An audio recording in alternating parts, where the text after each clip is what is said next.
اور دیکھیے صاحب، یہ اس سال کا جو ہے 2025-26 کا اینول ڈیولپمنٹ پروگرام ہے، ترقیاتی میزانیہ ہے، بجٹ کا یہ حصہ ہے، اور اس سارے کو ہم نے کھنگال مارا ہے۔ وہی جو پچھلے سال جیلی اعلانات ہوئے تھے، جیلی فگرز، اس میں 2-4 کروڑ روپے کے دیے تھے، وہیں ایمز کا او پی ڈی پڑا ہوا ہے، وہیں ٹریفک انٹرسیکشن ریڈیو اسٹیشن والا پڑا ہوا ہے، وہیں جناب ڈوبا تریڑی واٹر سپلائی ہے۔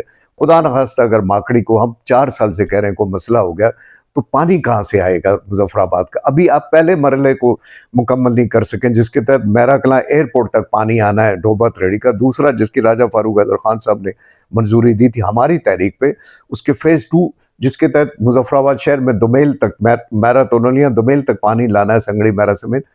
کہاں ہے یہ سارے منصوبہ جات؟ کتابوں میں 4-4 5-5 6-6 کروڑ شو کر دیے، اور رزلٹ جو ہے بگ زیرو ہے۔ میں سیاسی قیادت کے سامنے جو ہے ہاتھ باندھ کے مودبانہ مخلصانہ یہ صدا کرتا رہا کہ یہ فیکٹس ہیں، یہ فگرز ہیں، اس پہ توجہ دیں۔ اور میں آپ سے کہتا ہوں، اگر ہم بھی یہ توجہ 4 سال سے نہ دلاتے تو یہ مقدمہ کون بیان کرتا کہ مظفر آباد کا استحصال ہوا، مظفر آباد کو ترقیات میں بدترین نظر انداز کیا گیا؟ اگر ہم بھی نہ اس کی فریاد اعداد و شمار کی روشنی میں کرتے، کون تھا یہاں؟ کون سی جماعت تھی؟ کون سا گروہ تھا، فورم تھا جو اس کی طرف توجہ دلاتے رہے؟ ہم نے الحمدللہ، یہ اللہ کریم نے ہمیں یہ توفیق دی، ہمت دی، استطاعت دی، استقامت دی، ہم اس کی طرف توجہ عوام الناس کی اور ذمہ داران کی دلاتے رہے۔ اب کسی نے ہماری بات سنی نہ سنی، اس کا ہم ذمہ دار نہیں، ہم نے اپنے حصے کا کام کیا۔ میں آپ کا چونکہ تعمیر نو میں سفیر رضا صاحب اس سارے عمل میں، زلزلے کے بعد سے آپ کی ثقافتی نگاہ رہی ہے اس سارے عمل میں آپ کی توسط سے مظفر آباد حلقہ 3 کی سیاسی قیادت کو کہتا ہوں، خدارا یہ آپ کے ساتھ بہت بڑا ہاتھ ہوا ہے، ابھی بھی ٹائم ہے، آپ اکٹھے ہو جائیے، اکٹھے ہو کے انوار کے ساتھ اور کرنل وقار کے ساتھ بیٹھیے، اظہر صادق کو بٹھائیے کہ آپ نے کیوں یہ ہمارا بدترین استحصال کیا ہے، کیوں آپ نے ہمارے 200 بیڈز کو اڑایا، کیوں آپ نے سی ایم ایچ ٹرانوا سینٹر کو اڑایا، کیوں چیلا برج اور رشید آباد برج کو آپ نے اڑایا ہے، کیوں آپ نے امبور رشید آباد بائی پاس کو اڑایا، کیوں ختم ہوئی ہے جو ننوچی جوڈیشل کمپلیکس کے ساتھ شوکت لائن تک بائی پاس آنی ہے، جس کے ساتھ ملٹری حکام کی اصولی رضامندی شامل ہے، آپ نے اسے کیوں ختم کیا؟ کیوں نعم اللہ کے اپروڈ جو تھی یہ سرکل روڈ، آپ نے اس کو ختم کیا؟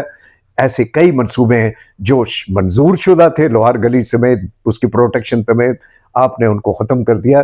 اب یہ بات سیاسی قیادت نہیں کرے گی تو کون کرے گا؟ اور کون کرے گا میاں شہباز شریف صاحب سے بات اور ان کے لوگوں سے بات، اسحاق ڈار صاحب سے بات، کہ یہ جھیلوں والا معاملہ جو دسمبر 2018 سے اس وقت کی حکومت نے روک دیا تھا، یہ آپ ہی نہیں کریں گے؟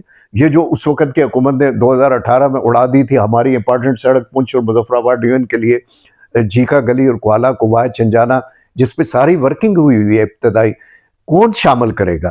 یہ بات کون کرے گا حکومت پاکستان سے اور حکومت آزاد کشمیر سے؟ اب یہ وقت تو نہیں ہے کہ ہم اس کو بھی لے کر ہڑتالوں کی طرف جائیں، کیونکہ آگے الیکشن کا ٹائم ہے، لوگ کہیں گے اب یہ لوگ آ گئے جناب ایک نئی محفل سجانے کے لیے۔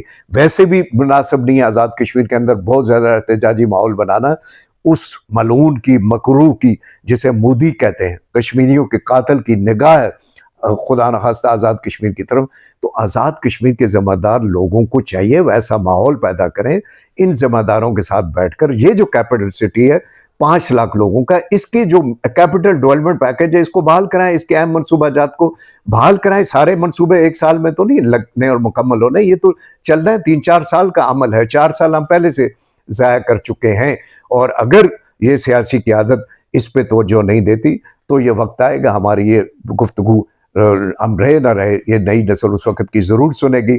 اس شہر میں لوگوں کا دریائے نیلم کے بغیر رہنا مشکل ہو جائے گا، اس شہر میں لوگوں کا کیپٹل ڈیولپمنٹ پیکج کے منصوبہ جات پر عمل درآمد کیے بغیر رہنا عملاً ناممکن ہو جائے گا، دشوار ہو جائے گا۔